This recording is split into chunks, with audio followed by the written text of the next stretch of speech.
Kādā nepārāk blīvi apdzīvotā Eiropas karaļvalstī reiz dzīvoja parasts puisis.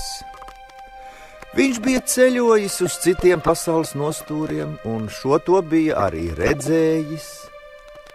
Un tad kādu dienu pēkšņi viņu negaidīti apžilbināja spilgta gaisma visu varavīkšņu krāsu gammā un apdullināja plaša diapazona tarkšķoša griezīga skaņa.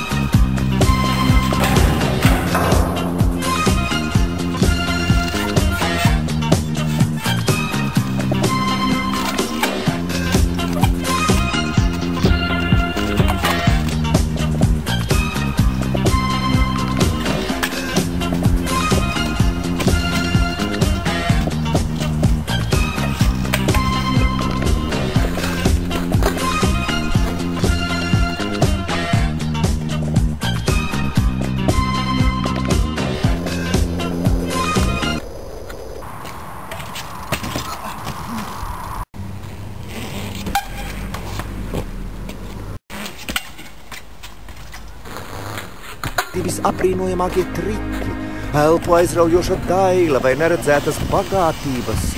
Kā viņš klejo vēl šo balsi. Straujāk, straujāk, straujāk.